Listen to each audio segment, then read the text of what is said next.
Based Discussion atau CBD. CBD adalah menilai kemampuan penalaran klinis peserta didik sehingga dapat memahami dasar atau alasan di balik sebuah keputusan pada praktik klinik berdasarkan kasus. Hal-hal yang dinilai dalam CBD. 1. Membuat catatan rekam medis. Mampu membuat catatan medis pasien sesuai dengan struktur yang baku. Mampu merangkum riwayat penyakit pasien. Mampu membuat surat rujukan atau konsultasi. Clinical Assessment.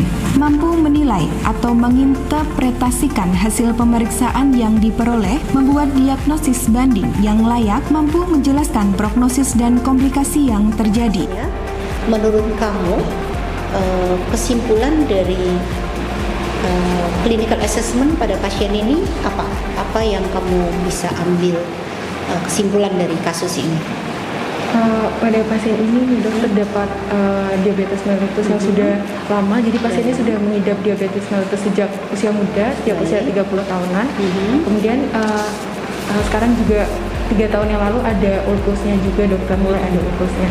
Dan itu juga ada riwayat penyakit keluarganya dokter dari ibunya pasien.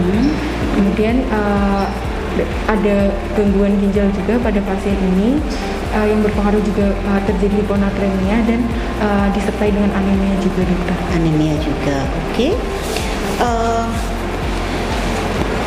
Apakah pasien ini kontrol rutin dan mengikuti semua protokol-protokol pengobatan yang ditentukan oleh dokter penyakit dalamnya?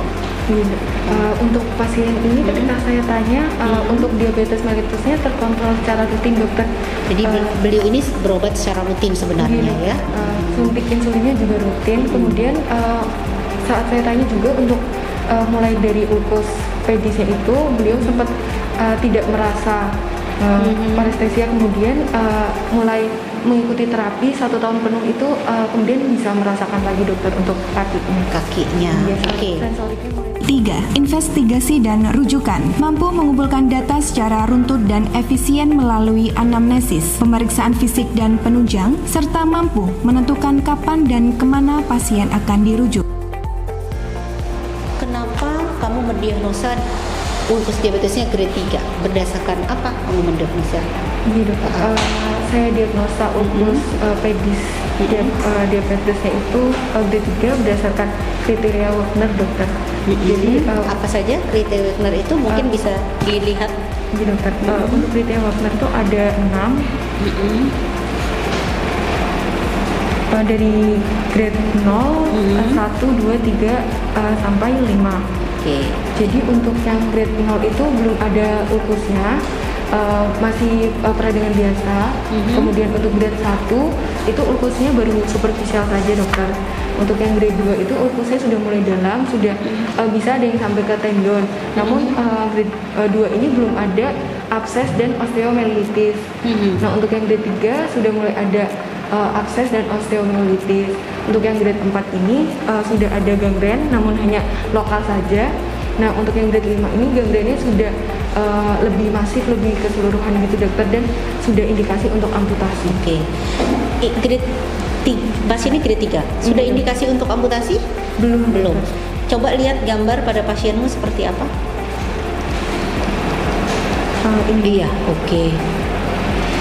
Oke, ini belum indikasi untuk amputasi?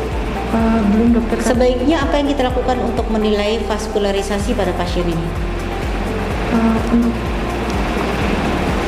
Kita bisa melakukan arteriografi untuk melihat apakah memang aliran darah arteri yang ke arah luka itu masih bagus atau tidak. Kita punya di sini, kita bisa lakukan. Mungkin ke depan akan kita rencanakan untuk itu, karena kalau memang arterinya sudah mulai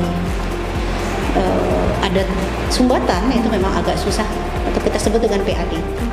4. Terapi. Mampu menjelaskan pemilihan terapi yang diberikan kepada pasien, manfaat dan resiko terapi, interaksi obat yang mungkin terjadi. Setiap pasien diabetes yang sudah gagal ginjal, itu gula darahnya akan cenderung rendah. Ya, gula darahnya akan cenderung rendah. Dan untuk pemberian treatment diabetes pada gagal ginjal, apa pilihan terapi yang kita berikan? Saya tidak boleh menggunakan metformin dokter karena Oke. dia kontraindikasi. Tidak pada boleh penyakit menggunakan apa ginjal. lagi? Kemudian mungkin pada pasien ini karena sudah lama diabetesnya sudah lama, mungkin bisa dengan suntik insulin juga. Suntik insulin pilihannya yang Yang lantus dokter yang kerja kalau pada CKD pilihannya pemberian treatmentnya sebaiknya yang kerja pendek dokter. yang kerja pendek. Kenapa? Karena half life-nya lebih rendah, lebih pendek ya dibanding yang long acting. Sehingga kalau terjadi hipoglikemi lebih gampang dikoreksi dibanding kalau yang short acting. Artinya obat-obat golongan sulfonylurea sudah nggak bisa juga, apalagi metformin ini nggak bisa, apalagi golongan sulfonylurea. Pilihannya hanya insulin kerja singkat. Jadi pada pasien ini memang yang cocok itu adalah novorapid atau atapid atau Humalog R yang short acting. Itu ya. Oke. 5. Follow up dan rencana pengelolaan pasien selanjutnya. Mampu menentukan rencana evaluasi dan memilih penata laksanaan yang rasional sesuai dengan diagnosis penyakit, peka terhadap sosial ekonomi pasien.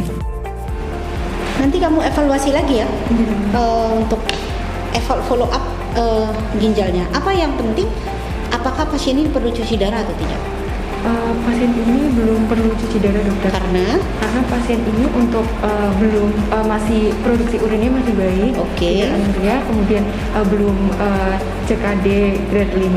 Kemudian pasien ini juga kalau kreatininnya 6, CKD stage 5 masih masuknya. Tadi kamu CCT-nya itu pada saat kreatininnya 2 kan? dokter pada yang awal. Oke, nanti dievaluasi lagi untuk kimia kliniknya ya.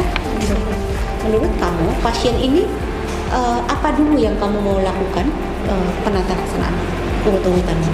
Dokter, menurut saya untuk problem yang paling beratnya ada anemia. Karena untuk HB-nya tadi sudah 4 sekian, sudah anemia berat, jadi harus segera dilakukan transfusi Life darah. saving, jadi harus dilakukan transfusi darah. Kemudian ada hiponatremia juga dokter, karena juga hiponatremia sudah berat, sudah sekian. Untuk kadar natriumnya sudah di bawah 125. Kemudian setelah itu mungkin dari ulkus pedisnya dokter harus segera dirawat supaya tidak grade-nya tidak semakin Jadi berat. sementara perawatan dulu. Ini dokter. Kapan dilakukan tindakan pembedahan? Tindakan pembedahannya jika sudah ada gangren atau mungkin dari peredaran darahnya sudah terganggu juga dokter. Oke. Ketika dicek dengan angiografi. Kalau nanahnya banyak, kalau nanahnya banyak, yang saya baca di literatur itu bisa kita debridemen dan kita debridemen bersihkan. juga pembedahan. Tapi indikasi pembedahan tentu saja kalau sudah perbaikan HB dan sebagainya. Jadi dia tentu saja pasien ini belum bisa dilakukan pembedahan walaupun indikasi, tapi harus dilakukan perbaikan umum dulu. Tadi HB-nya diperbaiki, hiponatremia diperbaiki.